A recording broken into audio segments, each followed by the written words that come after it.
manipurnews.com channel mayamba tarang oksari ngasi maruiba pauche sina phangbu maruiba pausing khara pijari Bishnupur district ki watha lambi da laiba lokpham amada lok suba satpa nupi ama kukina kapada se Bishnupur district ki manung chana laiba watha lambi da laiba lokpham amada lok suba satnaba nupi ama kuki kulai paiba sina kaplakpa nongwai maru na pamada gi laikidre hairi thodo asigi matang da press na phangwa pau ama gi matung ina kuki kulai paiba singna nongwai maru na pamada gi laikidre nupi adu di watha lambi Tantipuragi Sapham Sophia Lema Mapureba Sapham Dayananda Maitei Kawi Hairi Sapham Sophia Lemana ngasi ayupung tara makhairom tabada mahaki lopham aduda low kudap khomlingida kuki kulai paibasing aduna santhong chingdagi kumtharalaga Sophia na leiba mafam aduda meter samarom lapna lei mafam amadagi nongwai kaulakibani kuki kulai paibasing na kaulakpa nongwai maru aduna parmadagi Sophia mafam adumuktada laikidabani laikidrabi Sophia gi masa ahum lehauri thokdok tholi mafam asigi irap lapnadana watha lambi primary school da border security force BSF ki si stingi personnel sing station tawduna leibani ki kulai paiba singna nongwai kapsaloliba adu da BSF ki personnel singna kut amata handana leiki BSF ki thong adubu yaningda phungtok polena kunja singna leikidraba Sophia gi asiba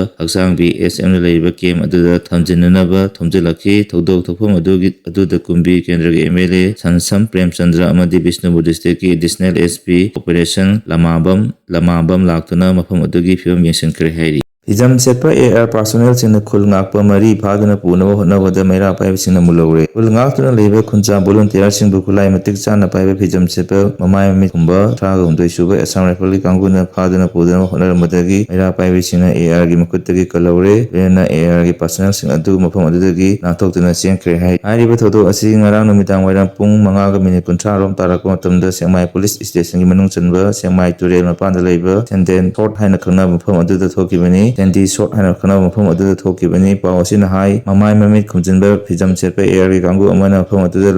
lakpo lena kulungakpa sing kulai sing punana phaki thodo adu thokle haibagi paw tabadagi lekai gi mera paiba sing adu mafam aduda khumjinjuna AR gi kangu adubu akan mawongda munaki lena koina phajana thamluraba kulungakpa punja volunteer mari adu AR gi makuttagi munba ngamokibani mera paiba sing aduna makoi kana no haina angwatamda kunthramdai suba AR ni haina phungtoki hairi phijam setpa AR personnel singna tatharama thong adubu mera paiba sing mafam asida paswa sanaba nate state force ki kangu amana yaudana nakoina khulngakpa sing asi phana honariba asi yamna lali ainbu nakutta paiduna senabani makhoibu koina mi phaning leirba state force na paw pigadabani lena punna thabak tamina gadabani haina munarapudagi AR personnel sing adu mafam adudagi khonglei chuna chaki mamai khumba AR personnel amadi mera paiba sing onsanduna mamai khumnama phi adu lokthokna honabada AR personnel aduna koilei leiduna khangki hairiba AR personnel adu mera paiba sing phajinna thamki khom aduda police team laktuna AR personnel adu thadoktina police ka loina chatlanki hairi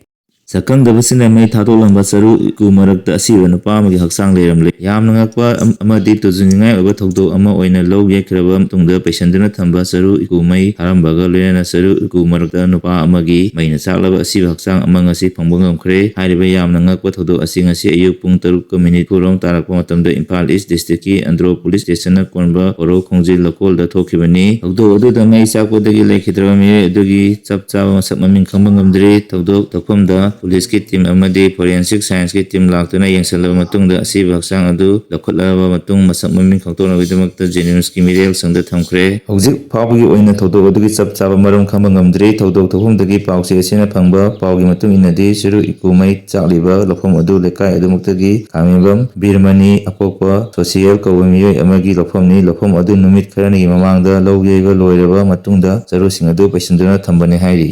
Manipur tholiba lan asi loisanaba karigi hotnadribano haibasi miyamna neinaba tai Dr. Romesh ta asigi hokiba November tang 3 da Sugunu AC MLA Kangujam Ranjit amadi Lok Sabha gi MP Dr. Bimol Akoijamna wangu amadi kumbi area da leiriba relief camp singda miyamna karamna leiri makoina narak yelakpa matamda kamdawi angangsina karamba filmda lairik tamlibagi haibagi matangda khana neinabagi khongchut aduda kumbi BJP mandal na relief camp oda changduna namfu sapu tawduna sengtokadabani hai ꯍꯥꯏꯔꯤꯕ ꯑꯁꯤ ꯀꯨꯝꯕꯤ ꯕꯤꯖꯦꯄꯤ ꯃꯟꯗꯜꯅ ꯃꯅꯤꯄꯨꯔꯒꯤ ꯏꯔꯥꯡ ꯑꯁꯤ ꯂꯣꯏꯁꯤꯟꯍꯟꯅꯤꯡꯗꯕꯒꯤ ꯑꯄꯥꯝꯕ ꯐꯣꯡꯗꯣꯛꯂꯛꯄꯅꯤ ꯍꯥꯏꯅ ꯀꯨꯝꯕꯤꯒꯤ ꯑꯥꯏꯑꯦꯟꯁꯤꯒꯤ ꯍꯥꯟꯅꯒꯤ ꯃꯤꯔꯦꯞ doctor ꯔꯣꯃꯦꯁ ꯈꯥꯡꯉꯦꯝꯕꯝꯅ ꯐꯣꯡꯗꯣꯛꯈ꯭ꯔꯦ꯫ ꯉꯁꯤ ꯃꯅꯤꯄꯨꯔ ꯄ꯭ꯔꯦꯁ ꯀ꯭ꯂꯕꯀꯤ ꯊꯥꯡꯖꯤꯡ ꯍꯣꯜꯗ ꯄꯥꯡꯊꯣꯛꯈꯤꯕ ꯄꯥꯎꯃꯤꯁꯤꯡꯒ ꯎꯟꯅꯕ ꯑꯃꯗ ꯃꯍꯥꯛꯅ ꯃꯈꯥ ꯇꯥꯔꯗꯨꯅ ꯍꯥꯏ ꯃꯤꯌꯥꯝꯒꯤ ꯃꯤꯍꯨꯠ ꯍꯥꯏꯕ ꯑꯁꯤ ꯃꯤꯌꯥꯝ ꯋꯥꯔꯕ ꯃꯇꯝꯗ ꯂꯥꯛꯇꯨꯅ ꯃꯤꯌꯥꯝꯒꯤ ꯏꯁꯨꯁꯤꯡꯗ ꯆꯠꯃꯤꯟꯅꯕ ꯇꯥꯕꯅꯤ꯫ ꯑꯁꯨꯛ ꯀꯨꯏꯔꯕ ꯆꯍꯤ ꯑꯃꯒ ꯊꯥ 9 ꯁꯨꯔꯛꯂꯕ ꯑꯁꯤ ꯐꯥꯎꯕ ꯃꯅꯤꯄꯨꯔꯒꯤ ꯊꯣꯛꯂꯤꯕ ꯏꯔꯥꯡ ꯑꯁꯤ ꯂꯣꯏꯁꯤꯟꯅꯕ ꯍꯣꯠꯅꯗ꯭ꯔꯤꯕ ꯑꯁꯤ ꯀꯔꯤꯒꯤꯅꯣ ꯍꯥꯏꯕ ꯑꯁꯤ ꯃꯤꯌꯥꯝꯅ ꯅꯩꯅꯕ ꯃꯊꯧ ꯇꯥꯏ ꯍꯥꯏꯅ ꯐꯣꯡꯗꯣꯛꯈꯤ꯫ ꯂꯣꯏꯅꯅ ꯍꯧꯖꯤꯛ ꯏꯟꯗꯤꯌꯥꯒꯤ ꯄ꯭ꯔꯥꯏꯝ ꯃꯤꯅꯤꯁꯇꯔ ꯅꯔꯦꯟꯗ꯭ꯔ ꯃꯣꯗꯤꯅ ꯒꯨꯖꯔꯥꯠꯅ ꯀꯨꯝ ꯁꯣꯛ 2002ꯗ ꯆꯤꯐ ꯃꯤꯅꯤꯁꯇꯔ ꯑꯣꯏꯔꯤꯉꯩꯗ ꯒꯨꯖꯔꯥꯠꯄꯨ ꯀꯥꯡꯂꯨꯞꯀꯤ ꯏꯔꯥꯡ ꯊꯣꯛꯈꯤ꯫ ꯏꯔꯥꯡ ꯑꯗꯨ ꯅꯨꯃꯤꯠ 5ꯅꯤꯗ ꯂꯥꯛꯁꯤꯟꯈꯤꯕ ꯑꯗꯨꯒ ꯃꯅꯤꯄꯨꯔꯗ ꯊꯣꯛꯂꯤꯕ ꯀꯥꯡꯂꯨꯞ ꯑꯅꯤꯒꯤ ꯁꯥꯊꯤꯔꯕ ꯂꯥꯟ ꯑꯁꯤ ꯅꯤꯡꯊꯤꯅ ꯂꯥꯛꯁꯤꯟꯅꯅꯕ